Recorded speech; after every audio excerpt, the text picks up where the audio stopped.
That feeling in the pit of your stomach, the heavy weight on your chest as the weekend fades. It's not just tiredness, it's a deep, quiet dread. What if that feeling isn't a you problem? What if it's not a personal failure, but a systemic one? And what if a philosopher from the 1800s, Karl Marx, perfectly predicted you would feel exactly this way? We've been taught to call it the Sunday scaries, to laugh it off as a meme, to believe that hating Mondays is just normal. But normal doesn't mean natural. As the great philosopher Rumi once wrote, "Do not be satisfied with the stories that come before you. Unfold your own myth." That feeling is your soul, refusing to believe the old story. I am Marx, and today we unfold the real myth behind your Monday misery.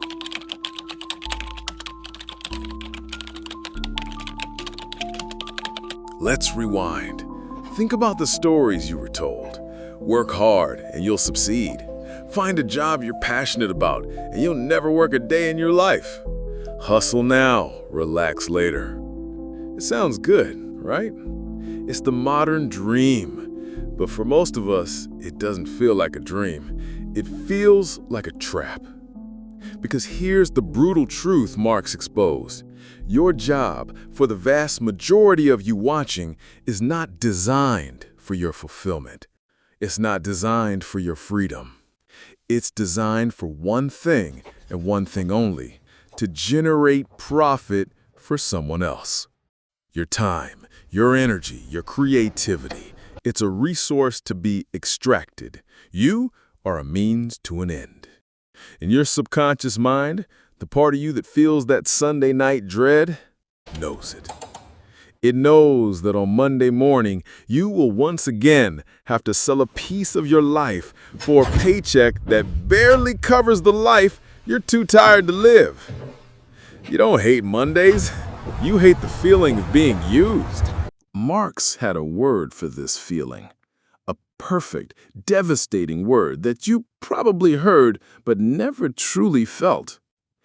Alienation. It doesn't just mean feeling lonely. It's deeper.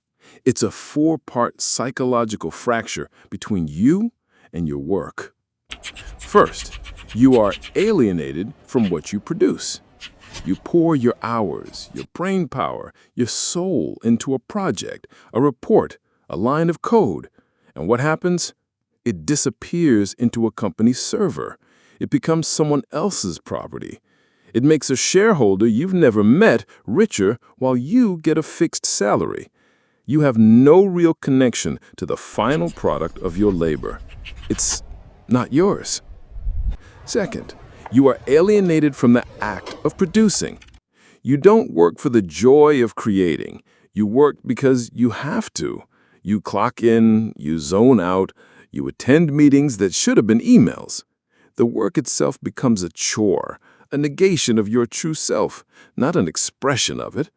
You feel most alive on Friday at 5 p.m. and most robotic on Monday at 9 a.m. Third, you are alienated from yourself. This is the big one.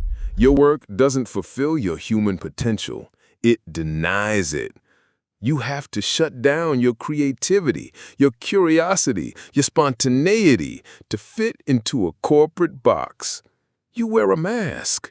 You play a role. And after years of this, you start to forget who you even are without the job title.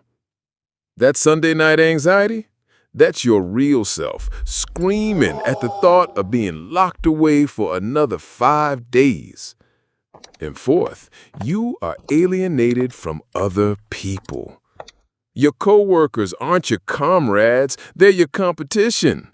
You're all fighting for the same promotions, the same recognition, the same scraps. The system pits you against each other, so you don't turn and ask the real question, who's this actually benefiting? That heavy feeling, that's the weight of all four fractures. That's alienation. And Marx didn't just diagnose it. He said it was an inevitable feature of capitalism, not a bug. So why Monday? Why does it hurt so much more than a Tuesday? Because Monday is the ultimate symbol of the transition. It's the violent shift from your owned time back to your owned time. For 48 hours, you were kind of free. You slept in, you saw your friends, you maybe did something that felt genuinely like you. You reconnected with your humanity. And Monday is the system violently reasserting its claim on you. It's the end of your brief 2-day parole. The alarm clock is a chainsaw cutting through your peace. The commute is a cattle car taking you back to the factory. The weekly stand-up meeting is a ritual of conformity. You hate Mondays because it's the day you are most acutely aware that you are living a double life. The free, authentic human on weekend and the paid, controlled worker during the week. And the system needs you to hate it this way. Because if you loved your work, if you felt free and fulfilled, you might start asking for more. You might start demanding a real share of the value you create. You might become dangerous. It's easier to sell you wellness apps and productivity hacks than it is to address the fact that the entire structure of work is fundamentally broken. Now, before the comments fill up with, "This is just promoting laziness," let's get this straight. This is nothing to do with laziness. In fact, it's the opposite. You want to work. You want to create, to build, to contribute, to solve problems. That's a core human drive. The tragedy is that the current system has hijacked that drive. It has twisted it into something draining and exploitative. Think about it. You'll spend hours on a hobby, on a side project, on helping a friend for free, and it energizes you because that work is yours. It's meaningful. It connects you to yourself and to others. The problem isn't work.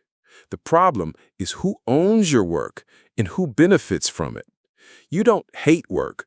You hate being alienated from it. So, what's the answer?